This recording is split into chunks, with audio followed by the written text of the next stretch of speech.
You're listening to Conservation Connection. Presented by Last Chance Endeavors. I'm Chance. I'm Sarah Catherine. And we are a husband and wife team that runs an environmental education nonprofit focused on connecting students to the environment. Here on Conservation Connection, we do just that by introducing you to the groundbreaking science and conservation work that's happening every day across the globe. We talk to professionals in the world of conservation science and the environmental movement, and we ask them about their career, their current projects, their wild and crazy stories from the field, and everything in between. This episode is brought to you by the Wild and Scenic Film Festival in Nevada City, California. Wild and Scenic presents environmental and adventure films to illustrate the Earth's beauty, the challenges that our planet faces, and the work communities worldwide do to protect our home. Join us as we discover just how these dedicated people are working to protect our planet. Let's get to the show.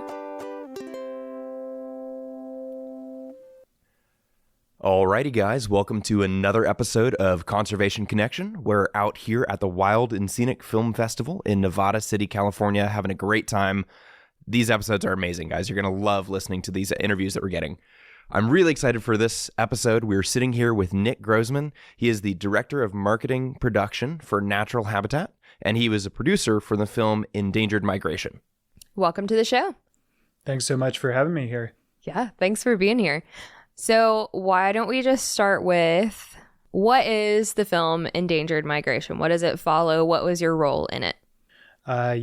So Endangered Migration follows the journey of Dr. Court Whalen, PhD. He's an entomologist and a colleague of mine, and he's been leading small groups to see the monarch butterflies overwintering sites in the forested highlands of central Mexico for really several decades now, and is expert in this realm. And then we're introduced to Eduardo from WWF Mexico's monarch conservation program focusing on monarch butterflies. And he explains some of the challenges and some of the history involved in the small rural town of Ongangueo, which is up in the highlands of Mexico there, up in the fir forest, and how local people and WWF and other conservationists have helped to really reduce some of the threats caused by logging and more recently illegal logging in the monarch butterfly biosphere reserves. And then we kind of transition back to the US and Canada and what each of us as individuals, as well as kind of our collective society, can do to reduce some of the other threats that monarch butterflies face. Which is a great, I guess, leaping off point to, can you give us a snapshot on, like, what is the life history of the monarch butterfly? I think a lot of people have heard about monarch butterfly migrations, but may not know, kind of the extent of this massive travel that happens for an insect. I mean, if we talk about, migrations in terms of body lengths, it has to be one of the largest migrations that any organism on the planet undertakes, right? Yeah, absolutely. That's a great way to look at it. And, for those of us who were raised east of the Rocky Mountains, almost all of us had this as part of a public school curriculum, right? Like it's one of the most well-known species in much of America and Canada. And so throughout kind of the heartland, like Midwest America, as well as the Southeast and Canada, you'll just see thousands of these monarchs on their way to Mexico. And it actually will take, they'll overwinter for about 9 months there and be pretty sedentary. It's not quite hibernation from a biological perspective, but they will slow down their whole biological rhythm because it is much cooler, and they really just kind of slow down for those winter months. And then over the course of 3 to 4 generations, make their way back up into the US and Canada. So it's pretty miraculous. It can be a 3,000 mile migration, which, as you said, for a tiny little insect is really pretty extraordinary, and absolutely something we should all be invested in protecting and wanting to preserve for future generations and for our ecosystem as a whole. And it's actually a really interesting conversation, and it's probably why it's part of every public curriculum everywhere. It's just an interesting conversation of, this is one species that travels across 3 countries, and how do we work together as a team to have a unified conservation plan that crosses this international boundary. And I guess, that's part of what you're talking about in the film, where you're going down to Mexico and looking at the logging and illegal logging that may or may not be happening in these, these reserves that are the stopping point for the monarchs. They have to have these points or there's no point to the migration, right? Yep. Exactly. Yeah, that's a great way to think about it too, with the three countries coming together. And more we're seeing this globally, right? Of like issues like climate change, for example, that doesn't care about borders. Like that is something that we all just have to band together and figure out some of these solutions. And it's also never going to work to be pointing fingers or this, group or that group isn't pulling their weight. It's a collective duty and responsibility we have to protect, particularly umbrella species and keystone species such as bees and butterflies, that these pollinators play such a huge role in our food system, in the health of our ecosystems. And it really is incumbent on all of us to do our part. And that's really what it all ties back to. I mean, we're humans, we're selfish, right? The reason that it matters that we have monarch butterflies that continue into the future is because they're a huge part of our food systems. They provide the pollination, the ecosystem services that allows our agricultural crops to become crops, right? And not just be plants that were never fertilized. So from a completely selfish standpoint, it's really good to have the butterflies around. And then, they have intrinsic value of who is not amazed, first off, by an insect that can travel 3,000 miles across 4 generations, but also by seeing these, flocks is, I guess, the best word of just these huge groups of monarchs moving together or landing on trees and covering them and turning it into this living painting, right? Yeah. Yeah, it is pretty extraordinary. And it's somewhat ironic in that, yes, our food system is wholly dependent on these pollinators. And yet the industrial nature of the US's agricultural system and our excessive use of pesticides and herbicides are actually some of the greatest threats that monarch butterflies face. So it's interesting, the kind of interplay between this those duality. two. Yeah, exactly. So...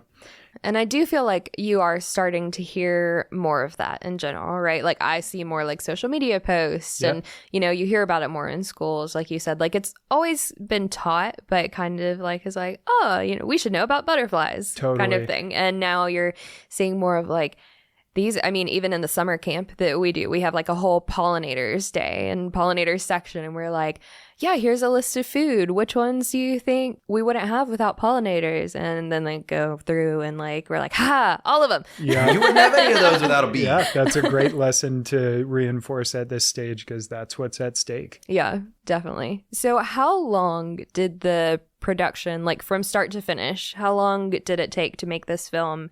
And what are some of the challenges that you ran into along the way?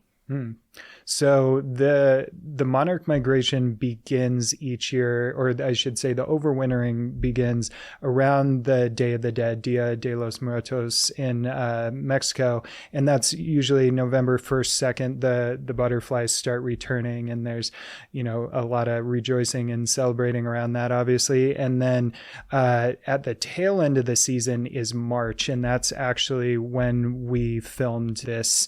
And then from March through July, we were getting ready to release this film. And right around that time, the International Union for the Conservation of Nature, the IUCN, actually designated the migratory monarch butterfly as an endangered species for the first time.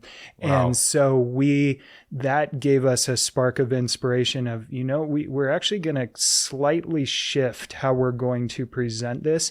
And it actually, led to the title of the film because it really is in a perilous state, this marvelous 3,000 mile migration. Like if we don't, all do our part, it is in jeopardy. So what are some of the major threats? We mentioned like industrial pesticide and herbicide use. Yeah. What are other threats facing the monarchs? Yeah. So pesticides, herbicides, industrial agriculture, and then also just habitat loss. The use of chemicals obviously can kill off the milkweed, but if we're just, paving fields and putting in developments, yeah, exactly, then that's would have been a wild field with milkweed in it where they could lay their eggs and their caterpillars only eat that milkweed. And then, obviously if on the other side of their overwintering sites, if there's logging or otherwise, then there's nowhere for them to roost. They come back to the exact same spot. Scientists are still piecing together exactly how that works, that this tiny little thing navigates all that distance and they always end up in the same exact spot, even though they've never been there before, right? Because it takes multiple generations. Thing, right? So you like, as this insect, you've never been there before. You just fly together for 3,000 miles. It's the equivalent of you like walking to the southern tip of South America because your great grandmother said, "Hey, we've got a beach house down there. Totally. This is the important place to be." Yeah. Right? Like, I love it. That's a good way to sort of communication amongst generations, we don't understand how that works yet. Yeah. Yeah, it is really miraculous. What a mystery. Yeah. So as the producer of this project, kind of what was the day in the life of you? What was obviously your role was the producer, but what did your role look like throughout the filming? So Court, who's one of the lead characters of the film, and I used to sit together prior to the pandemic.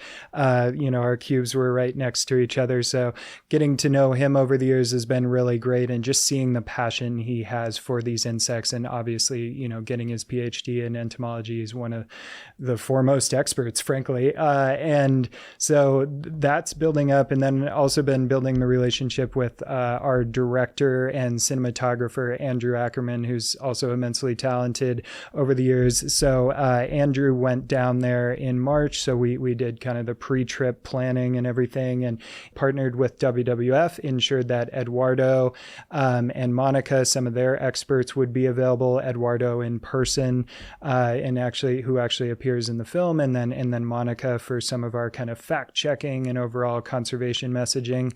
And then that after the filming, kind of some collaborative work with WWF over the course of the late spring and summer.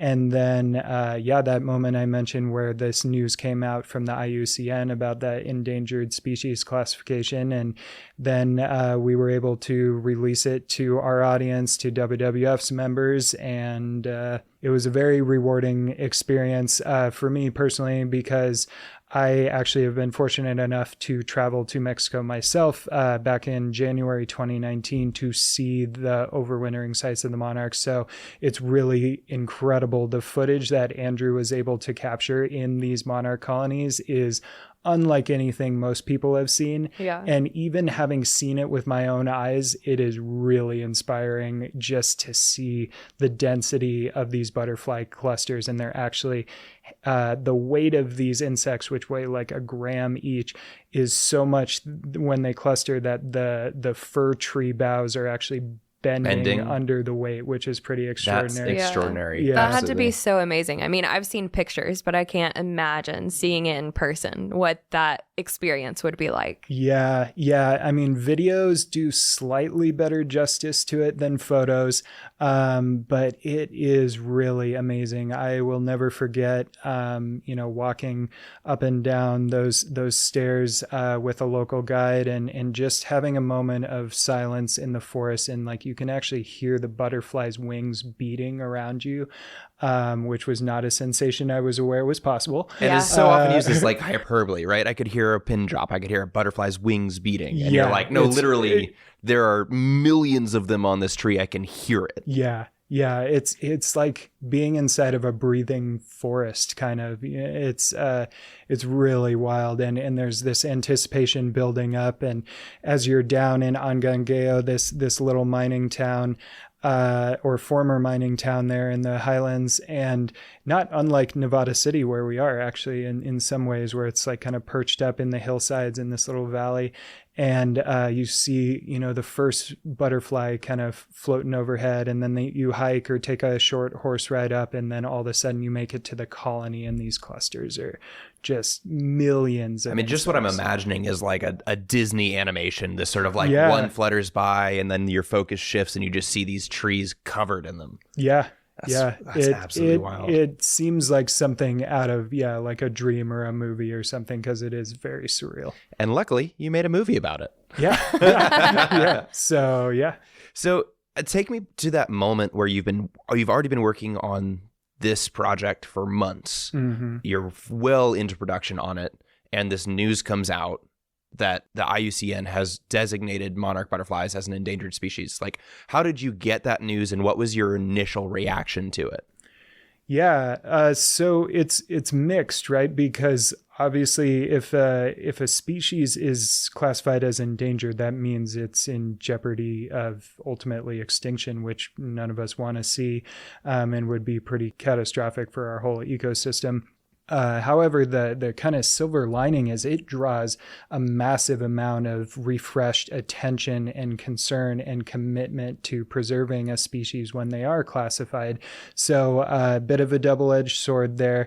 But in speaking with Court and Eduardo and hearing WWF's response and others, it really is, we're viewing it as, a catalyst for action and a wake-up call for people that, like, as you said, it may have been something growing up we just learned about, and it was this cool thing we did in school where you raise the monarch caterpillar, and then now this is in jeopardy. And if future generations of kids want a chance to be able to even see this, then we have to start doing something.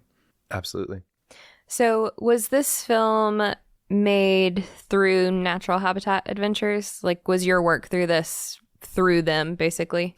Yeah, so we have been using what we're calling NatHab Films, which is essentially a conservation travel production company that we are using to tell stories about conservation, inspire people to care, and motivate action. And we're able to fund that in part through our travel business at Natural Habitat Adventures. So tell me, what is Natural Habitat Adventures, the travel business? Mm-hmm. So NatHab is a ecotourism company. We've been around since 1985, and we do small group immersive wildlife experiences across all 7 continents. And that's your job. You get paid to do that. Yes. Yeah. That's incredible. Yeah. So all of us are extremely passionate about what we do. For many of us, it's a long journey to get there, and a lot of just commitment to seeing our style of travel replicated elsewhere, right? And having a lighter footprint by reducing waste and plastic use, by offsetting all of our emissions from not only our company, but from all of our travelers as well. So really, like, trying to push the envelope on what it means to be a responsible ecotourism operator. And then ultimately, it's about connecting people with our phenomenal naturalist guides in these amazing locations in the remote wilderness around the world. And our guides are everything. It's these people who are so passionate about what they do and can identify everything, and no matter how obscure the question you answer, they've got the knowledge of that. And many of them are local and grew up in these areas and appreciating it and wanting to conserve it. And then ultimately, we're a vehicle for reinforcing the value of natural places and of wildlife within local communities, so that they also have a vested interest and a financial interest in protecting these wildlife, in preserving wild places. And then we're using the video storytelling to inspire people back home here in the US and elsewhere to also want to protect these places and to join with the local people in viewing these places with value, so that these species don't go extinct, so that these forests aren't, cut down. And I'm really grateful to be part of an organization that works towards this. Yeah. And that's really what it boils down to, right? Is ecotourism is getting people to learn about an environment, an ecosystem that they never would have access to otherwise. Yep. And once they experience it, they care. And they're willing to put their dollars into protecting it. They're willing to put their time into telling people about it so that others might experience it, others might care about it, others might protect it. And on the other side of things, it provides the local group that lives in these incredible locations the ability financially to preserve it as a financial resource, right? If you don't have a way to feed your family, it doesn't matter to you that the meat you're hunting is endangered, because it's that animal or your family's life. But if instead you have a way to turn viewing that animal into a way to feed your family by bringing people in to see what you get to experience every day, well, all of a sudden it flips the script, right? And it allows for conservation on a level that meets everybody's needs, right? And that's a really important distinction between like, hey, let's just go here and see this thing, and hey, let's go here and partner with the local guides, the people with the original knowledge about this location, and have them share that with people who are interested. Yeah, well said. Thank you. Yeah. So how did you first get involved with Natural Habitat Adventures, and what does your position as Director of Marketing Production exactly entail? So I first found out about this company when I was going to undergrad at the University of Colorado in Boulder, and it's a Boulder-based company. And so I found them online looking for what do I want to do after college, and found this company. I did not quite have the experience they were looking for at that point, but 4 or 5 years down the road, I did have an opportunity to join the company. And so that was in November 2015.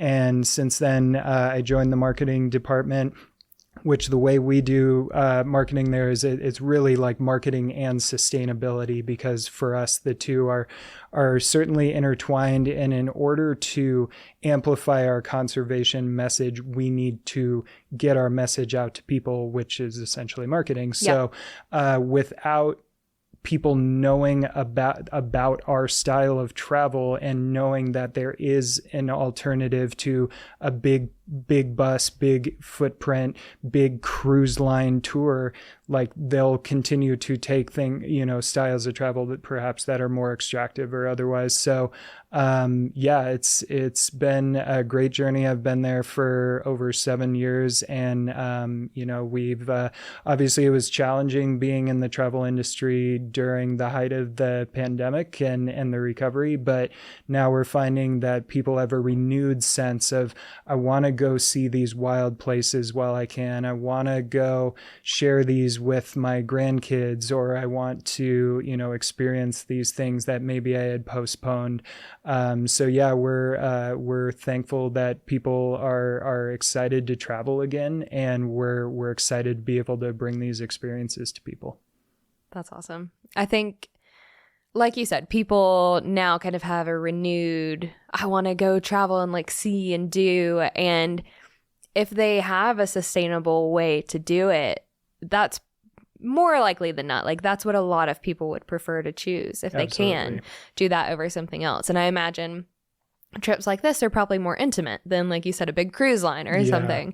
So, I feel like Chance and I should go on one of these adventures. I know. If my phone wasn't on airplane mode right now, I'd be like looking at your upcoming trips while it felt rude, so I didn't. But I'm definitely gonna have to check that out in the very near future. Yeah, absolutely. And it's interesting because most of our trips are focused on these charismatic megafauna. And if you look at conservation efforts, you can talk to anybody, and what grabs headlines, what makes your average American's head turn. It's going to be what brings in revenue. Exactly. It's going to be your grizzly bears. It's going to be your lions and tigers and things like that.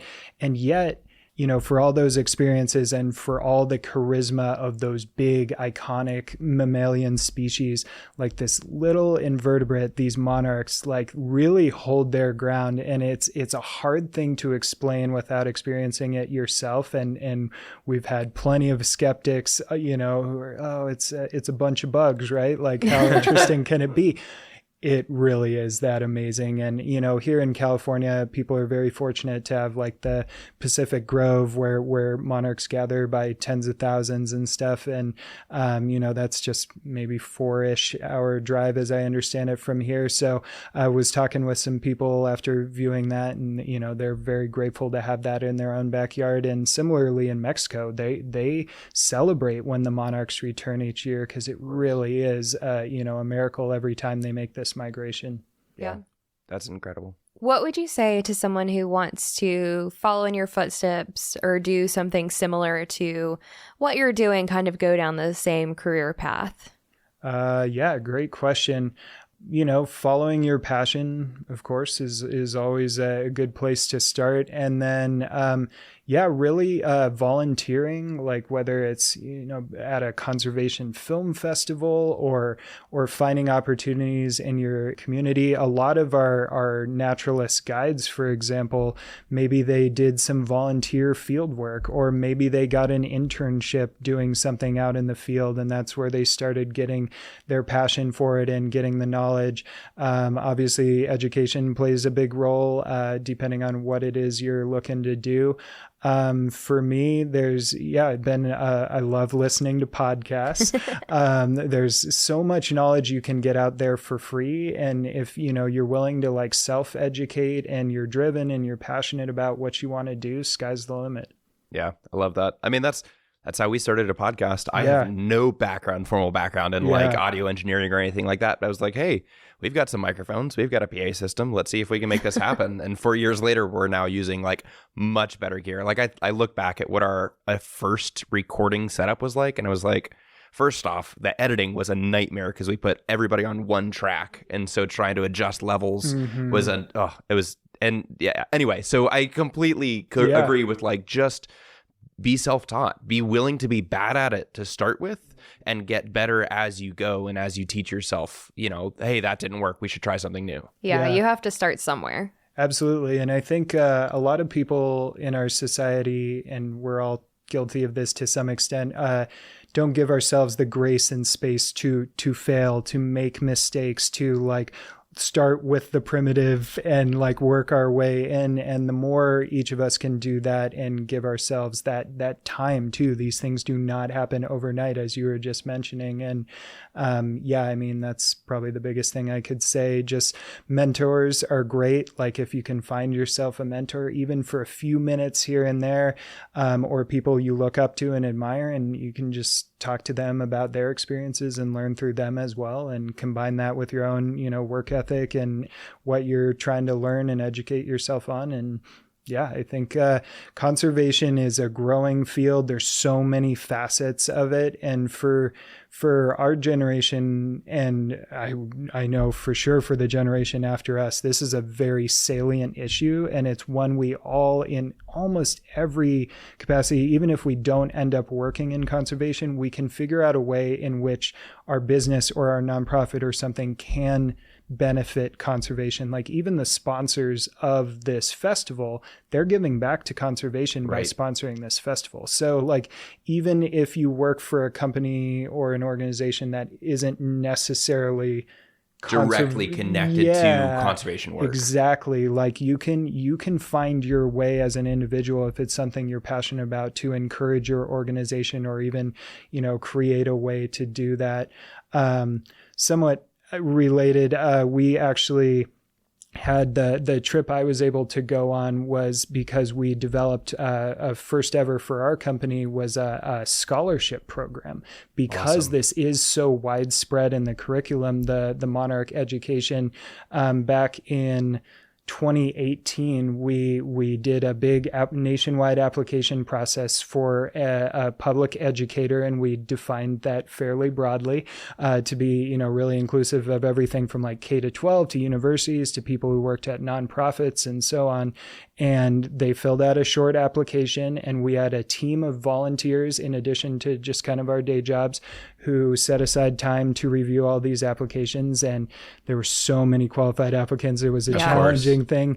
But ultimately we selected 2 people, Trevor and Murray, one from Michigan and one from Texas. And they came down to Mexico to experience this monarch migration that they'd been teaching students about for years and years and years. And Murray had this amazing story of like her grandmother raised monarchs up in Michigan. Wow. And like they released monarchs at her grandmother's funeral, like had them fly away. It was like that kind of thing. She was like, there's another woman who was a grant recipient through another organization who's shown in our film.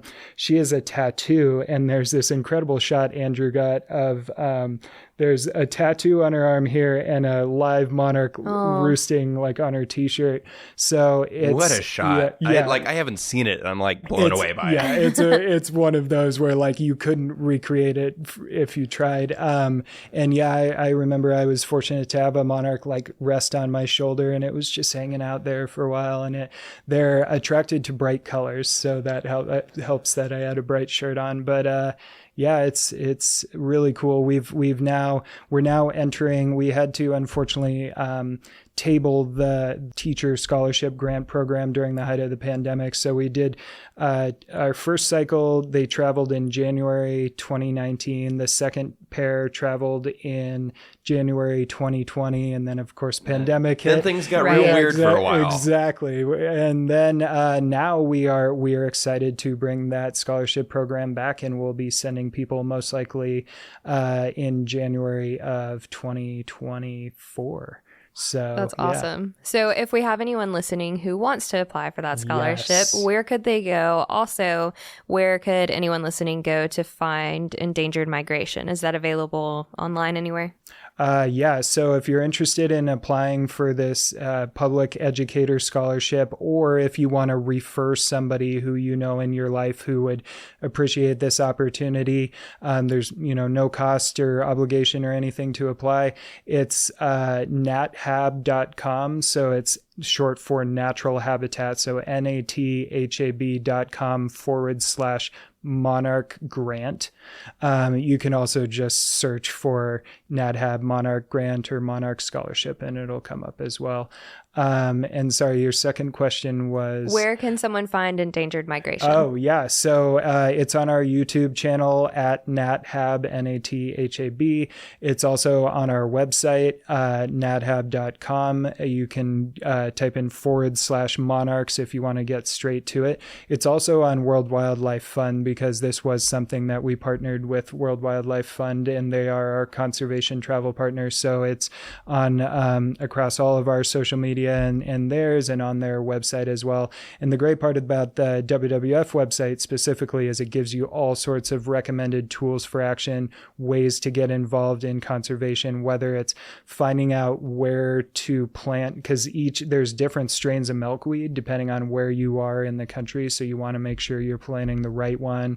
So you can look that up through WWF and other related nonprofits. And then you can also figure out where to donate or how else to contribute to conservation. Fantastic. So if you're listening right now and you'd like to learn more, scroll on down to the show notes. I'm going to drop the links both to the scholarship as well as where you guys can go to watch Endangered Migration. Nick, thank you so much for spending this time and being on the show with us. This was a really fun episode. Yeah, it's been a pleasure. Thank you both for what you're doing. Keep up the great work. Thank you. Thanks for listening to this episode of Conservation Connection.